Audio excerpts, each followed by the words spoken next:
여러분 안녕하세요. 오로라 방송국입니다. 날씨가 뉴욕은 많이 추워졌습니다. 이제 또 겨울이 본격적으로 온 것 같아요. 오늘은 사도행전에 나오는 말씀인데요.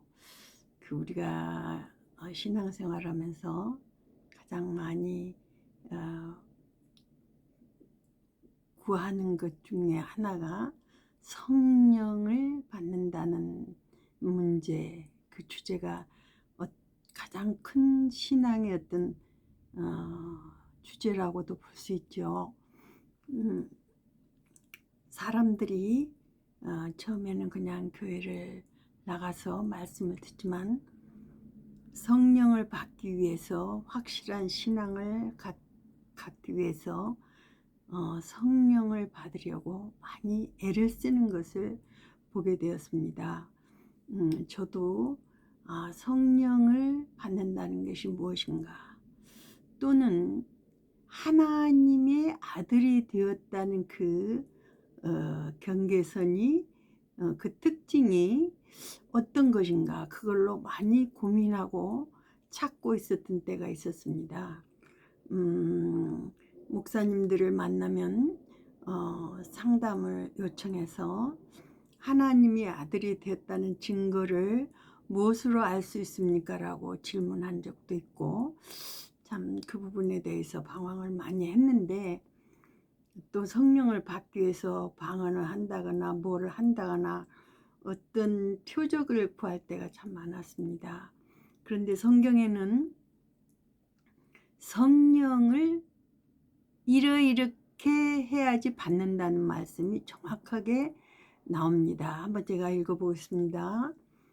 사도행전 2장 38절에 보면은 베드로가 가로되 너희가 회개하여 각각 예수 그리스도 이름으로 세례를 받고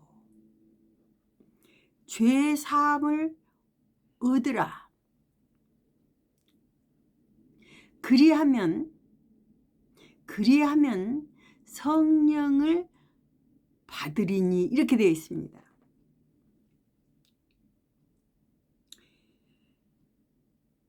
다시 말씀드리겠습니다. 너희가 회개하여 각각 예수 그리스도의 이름으로 세례를 받고 죄 사함을 얻으라. 그렇게 하면 성령을 받으리니. 선물로 받으리니.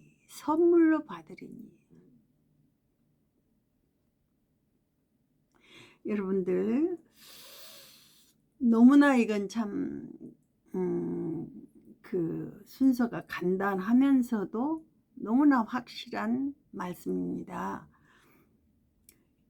첫째, 우리가 그 삶에서 죄의식이라든지 죄에 대한 어떤 그 자각을 사람은 누구나 갖게 되죠. 누가 말해주지 않아도 내 마음에서, 내 심령에서 선악의 기준을 따라서 자기를 봤을 때 악하고, 참 또 타인을 봤을 때 악하고, 또 세상을 봤을 때 악한 일이 너무 많고, 아무튼 죄에 대한 그 회개, 돌이키고 싶은 마음이, 참 용서를 구하고 싶은 마음이 신앙생활을 하다 보면은 굉장히 그게 더 커지죠. 그냥 마음에 묻어두고 있기에는 너무나 그 후회되고 돌이키고 싶은 죄들이 이제 많이 이렇게 떠오르니까 지나간 것인 일들이지만, 하나님 앞에 갔을 때 하나님 어쩌고 기도를 하려고 하면은 바로 뭐가 딱 올라오냐면 후회되고 죄스럽고 이게 아닌데 하는 자기 삶에 대한 반성이라고 할까, 돌이키고자 하는 마음이라 할까, 이런 것들이 먼저 가로막고, 하나님과 나 사이를 가로막고 있기 때문에 그게 먼저 올라옵니다. 하나님은 그러셨어요. 내 손이 짧아서 구원하지 못하는 것도 아니고 내 귀가 둔하여 너희 이야기를 못 듣는 것도 아니다. 너희와 나 사이에 죄가 가로막혀서 듣지 않고 또 이렇게 연결이 안 된다는 거죠. 죄가 가로막혀 있다는 거예요. 진짜 그 말씀을 몰랐을 때에도 죄라는 게 항상 먼저 이렇게 하나님 정말 울고 싶고 용서해 주세요란 말이 절로 나올 수밖에 없는 게 인생살이입니다. 인생살이. 표현을 안 했다 뿐이지 어린 아이도 죄책감을 누가 주어서 그 죄책감을 주는 그 주인공이 이제 있죠. 응? 선악을 알고 난 뒤에 인간에게 일어나는 어떤 특징이죠. 그런데 그 부분을 돌이켜서 회개해서 각각 예수 그리스도의 이름으로 세례를 받는다. 세례를 받는다는 것은 예수님께서 죽으실 때 세례요한한테 세례를 받을 때 물에서 말하자면 침례를 받으셨죠. 그러면 지금은 이제 그게 이제 세례라고도 얘기하고 정식으로 하면 그 침례이죠. 예수님과 함께 물속에 들어갈 때 죽었고 예수님이 부활하실 때 새로 올라오실 때 우리도 같이 살아났다 하는 그 이야기인데 그 침례식인데 세례를 받는다는 것은 내가 예수님하고 함께 죽었다는 거예요. 내가 그리스도와 함께 죽었나니 이제는 내가 산 것이 아니요 내 안에 그리스도께서 사신다. 이것이 이제 그리스도인인데 내가 죽었다는 거예요. 예수님이 죽을 때 내가 죽은 거예요. 그걸 시인하는 거죠. 그 다음에 예수님이 살으실 때 내가 살았다는 거예요. 응? 그러면은 예수님이 죽어야 되는 이유는 이 죄 때문에 죽었어요. 내가 지금 고민하고 고뇌하고 이게 용서를 받았으면 좋겠다. 이게 그냥 해결됐으면 좋겠다는 이 죄와 함께 죄의 삭신 사망을 대신 치르신 주님이 죽었을 때 내가 죽고 이제 장사를 지내고 새로 올라오신 새로 살아나신 그 예수님과 함께 내가 산 사람이 됐다. 이제 이런 이제 의미가 있잖아요. 세례가. 그러면 그 세례를 받고 그거는 뭐냐면 내 죄가 예수님이 돌아가실 때 다 내가 죄의 삭신 사망을 함께 내가 치러야 될 사망을 하나님 치러줬기 때문에 내가 죄가 사해졌다 이것을 말합니다. 그러니까 여기서 이제 세례를 받는다는 자체가 내 죄사함을 받았다는 얻은 거예요. 말이자면 내가 실제로 죽었지 않은데 예수님으로 말미암아 얻은 거예요. 그래 여기 죄사함을 얻으라. 교회 다니신 분들 많은 분들이 세례 또는 침례를 안 받으신 분이 없어요. 뭐 학습도 받고 세례도 받고 침례도 받고 받습니다. 근데 이게 지금 뭐가 지금 이 세례를 받으라. 회개하여 각각 예수 그리스도 이름으로 세례를 받고 죄 사함을 얻으라. 그리하면 성령을 주신다는 거예요. 이 성령은 선물입니다. 우리의 다른 어떤 행위적인 무슨 조건을 요구해서 주시는 게 아닙니다. 금식 기도를 해라 그리하면 그런 게 아니고 어떤 조건이 없습니다. 이 죄가 예수님의 죽으심으로 내가 죽은 것과 같이 내가 지금 죄가 다 사해져서 깨끗한 사람이 된 게 죄사함을 얻은 겁니다. 그리하면 성령이 들어오신다는 거예요. 내게 주신다는 거예요. 그 성령은 사도행전 3장 19절에도 이제 그 말씀이 나옵니다. 그러므로 너희가 회개하고 돌이켜. 여기는 돌이킨단 말이 이제 더 이렇게 똑같은 말인데, 돌이켜 너희 죄 없이함을 얻으라. 받으라. 얻으라. 이렇게 되셨죠. 죄사함을 얻으라. 죄사함을 받으라. 자, 회개하고 돌이켜 죄 없이함을 받으라. 자, 회개해서 예수님과 함께 세례를 받아서 죄값을 치러져서 우리가 죄가 없이 됐다는 걸 마음에 받아들여라, 그 말입니다. 예수님이 돌아가셨기 때문에 우리 죄는 실질적으로 없습니다. 해결이 됐습니다. 페이드가 됐습니다. 이제는 이것을 마음에 받아들이게 되면 울면서 회개해야 될 일은 없습니다. 왜? 죄를 안 짓는다는 얘기가 아닙니다. 인간의 육이 있는 한 죄에 사단의 게임에 여러 가지 인간적인 약점이 또 드러날 수밖에 없는 게 인간인데, 죄 사함을 얻은 행복이 따라오게 돼요. 죄에 대한 자각이 올 때일수록 하나님 앞에 참 감사하고, 정말 주님이 이렇게 하지 않았더라면 하나님, 저는 지옥에 가도 할 말이 없는 인간입니다. 이런 눈물을 안 흘릴 수 없는 일들이 많잖아요. 네? 이제 그 세계가 끝났습니다. 왜? 없어졌으니까. 죄가 사해졌으니까. 내가 그걸 받아들이는 거예요. 그걸 받아들이면 내 것입니다. 심지어 동이 서에서 먼 것 같이 동하고 서는 동쪽과 서쪽은 만날 수가 없습니다. 영원히 만날 수 없습니다. 동이 서에서 먼 것 같이 우리 죄가를 그렇게 옮겨 놓으셨습니다. 죄가가 해결됐습니다. 십자가에 피 흘려 죽으심으로 말미암아 우리는 죄 없이함을 받게 다 이루어 놓으셨습니다. 이것보다 더 기쁜 이야기가 있을까요? 왜냐하면 이것은 하나님이, 예수님이 보증해 주신 성령, 거룩한 말씀입니다. 거룩할 성자하고 영은 하나님의 말씀을 말합니다. 요한복음 나오죠. 그러니까 우리가 거룩해지는 것이 어떤 우리의 행위나 우리의 어떤 조건이 아니라, 이 죄가 사해졌다는 이 말씀을 내게 없는데 얻는 거예요. 받아들이는 거예요.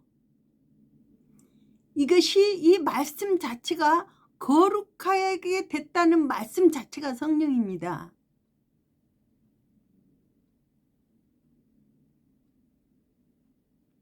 우리 성령을 받으려고 기도원에도 저는 거의 매주 갔어요. 매주. 그 목사님 사모님하고, 그 개척교회 목사님 사모님하고. 교회가 너무 많아서, 교회가 너무 많아서 어디 가야 될지 몰라가지고요. 집에서 제일 가까운 데 나갔었는데요. 그 목사님 사모님 아주 가서 집보따리 풀어놓고 울고 방언하고, 방언을 해도 이게 뭔 소린지를 모르니까 제가 하나님 저 방언 이제 안 하겠습니다 그랬어요. 방언이 은사 중에 이제 쭉 나오죠. 요즘은 뭐 어느 게 진짜 방언이냐, 어느 게 가짜 방언이냐 구분하는 법, 이런 것도 가르쳐 주더라고요.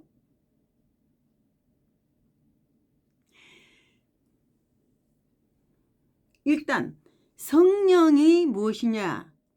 회개하고 돌이켜 너희 죄 없이함을 받으라. 이같이 하면은 유쾌하게 되는 성령이, 죄가 사해졌다는 것보다 더 유쾌한 일이 없잖아요. 유쾌하게 되는 날이 주님으로부터 우리 마음에 들어온다는 거예요. 마음에 너무 감사가 넘치고 평안이 오고, 이 세상에서 맛봤던 어떤 평안하고 정말 차원이 다른 평안이 우리 마음을 가득 채우게 됩니다.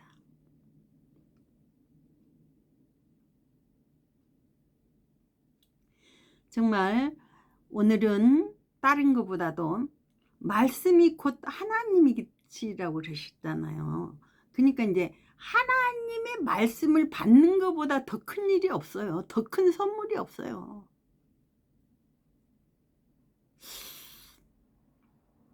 우리 옛날에 뭐 우리가 이제 뭐 좋아하는 거 아빠한테 사달라고 해서 아빠가 다 사가지고 선물을 주면은 엄청 기쁘잖아요. 기다리고, 응? 선물이에요. 내가 어떤 인간은 사실 죄 짓는 것 말고 별로 하나님 앞에 뭘, 아무튼지 간에 인간이 가장 큰 선물은 죄사함을 받으라. 그리하면 성령을 선물로 주시리니. 받는 것은 마음의 그릇에 받는 것입니다. 그래서 이제 결론적으로 하나님께서 큰 어떤 그 언약을 세우셨어요. 구약이 있고 신약이 있죠. 구약은 어떤 인간의 행위에다 기준을 뒀기 때문에 사실 율법 앞에 서면은 인간은 살아남을 수 있는 인간이 없습니다. 율법은 우리에게 로마서에 보면 죄가 무엇인지를 깨닫게 하기 위해서 줬고, 그 죄로 말미암아 하나님을 믿지 않는 악에 빠질 수밖에 없는 인간인 것을 깨닫게 하시기 위해서 주셨습니다. 근데 그 속에서 뺑뺑이 돌고 있으면은 죄 사함의 기쁨은 없고, 불도 꺼놓고 그냥 컴컴한 데서 그냥 옆에 사람이 누군지도 모르는 곳에서 뭐 철야 헤배다고 울고 새벽 기도라고 울고, 하나님께서 그 성전에 막 눈물로 막 가리고 있다고 그랬어요. 눈물로. 여러분들 만약에 그러신 분이 있다면 그거 신앙이라고 생각하시면 그거는 신앙이라기보다는 뭐라 그럴까요? 신앙 아닙니다. 신앙은 하나님이 약속하신 말씀들이 내 마음에서 나를 이끌어가는 세계입니다.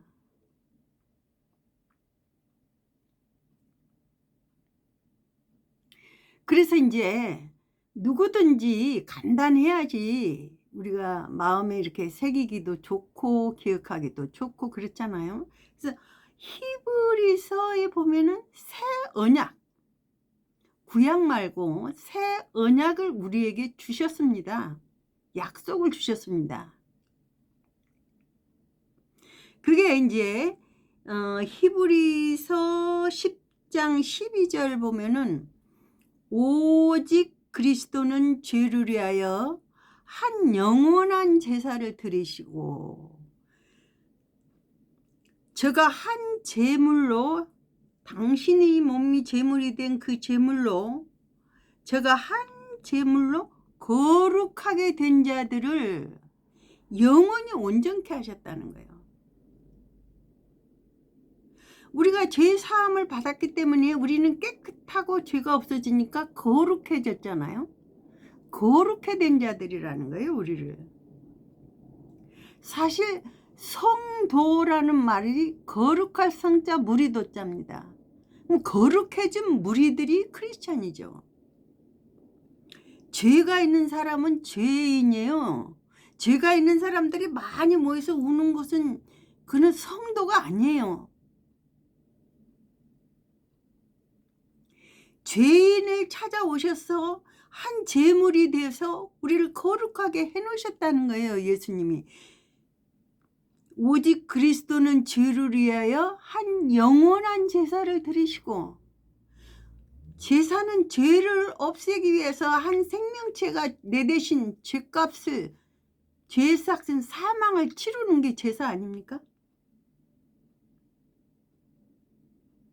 근데 예수님이 그 제사의 효과가 영원하다는 거죠. 영원한 제사를 드렸어요. 소나 양은 일회용 아니면 1년용이에요. 예수님이 드린 그 속죄 제사, 예수님이 피를 흘려서 돌아가셔야 되는 그 제사는 영원한 제사입니다. 그럼 인간에게 죄가 있습니까? 없습니까? 영원히 없습니다. 이게 새 언약입니다. 이게 하나님의 새 약속입니다. 놀랍지 않습니까? 우리가 교회라는 어떤 건물 안에 들어가서 어떤 데는 막 강대상에 올라가는 것도 막 벌벌 떨고 막 여자들은 앞에 앉지도 못하고 별교회가 다 있어요. 네. 그런데 죄는 있잖아요. 개개인의 마음에서 죄가 해결되지는 않았잖아요.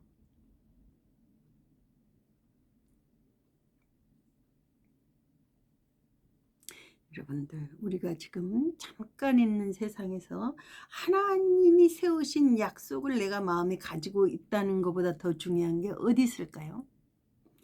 어차피 우리는 원하든 원치 않든 갑니다. 하나님 그러셨어요. 말씀에 잔치집 가는 것보다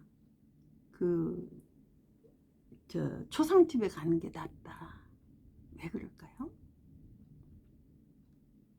잔치집 가서 술 한잔 먹고 기분 좋게 지내는 것도 좋지만 그거보다 초상집에 가서 사망이라는 것이 온 그 집에 가서 나도 그것이 온다는 것을 깨닫고 좀 생각하고 이 죄와 사망의 세계에서 나를 건져 놓으신 예수님 앞으로 죄사함을 받고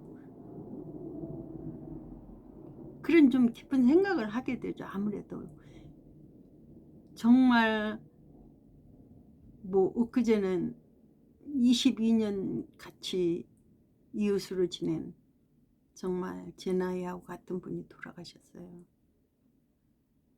또 며칠 상관으로 또 오른쪽에 계신 또 호세라고 하신 분이 또 돌아가셨어요. 우리가 그런 시간계에 사망의 세계에서 살고 있지 않습니까? 예수님이 말씀하신 새 언약 한번 다시 읽겠습니다. 또한 성령이 우리에게 증거하시되 성령께서 증거하시는 것이 무엇인가 봅시다. 주께서 가라사대 그날 후로는 저희와 세울 언약이 이것인데 내 법을 저희 마음에 두고 저의 생각에 기록하리라 하셨어요. 그러니까 우리가 마음을 열고 받아들일 때 실질적으로 하나님께서 저희들 마음에 그를 기록하셔요. 야, 이거구나, 바로 이거네 하는 그런 마음이 우리 마음이 새겨지게 되죠. 아무래도 중요한 것은 마음이 이렇게 간직하고 새기잖아요. 네, 저희 죄와 저희 불법을 내가 다시 기억지 아니하리라 하셨으니 이것을 사셨은즉 다시 죄를 위하여 제사 드릴 것이 없다. 또 양 잡고 소 잡고 할 일도 없고 네가 울면서 죄를 사해달랄 일이 없다. 다 사해졌다. 속죄의 제사가 완료됐어요. 다 이루어졌어요. 십자가에서. 여러분 다른 건 다 잊어버리셔도 하나님과의 이 새 언약, 새로운 약속은 절대 잊어버리시면 안 됩니다. 이거는 이 짧은 시간계를 지나서 영원계로 들어가는 영생을 약속하신 하나님의 약속입니다. 언약입니다. 하나님이 죽기까지 하시면서 우리를 사랑하시고 세워놓으신 성령이 증거하시는 약속입니다. 여러분들, 우리는 거룩한 사람이고 우리는 온전한 사람이고 우리는 하나님이 받으신 새 생명입니다. 죄가 영원히 사해진 영원한 속죄가 이루어진 놀랍고 존귀한 새 생명입니다. 이 생명에 대한 책임은 새 생명을 만드신 주님의 약속 속에 있습니다. 이 약속을 꼭 여러분들이 간직하시게 되기를 바랍니다. 감사합니다.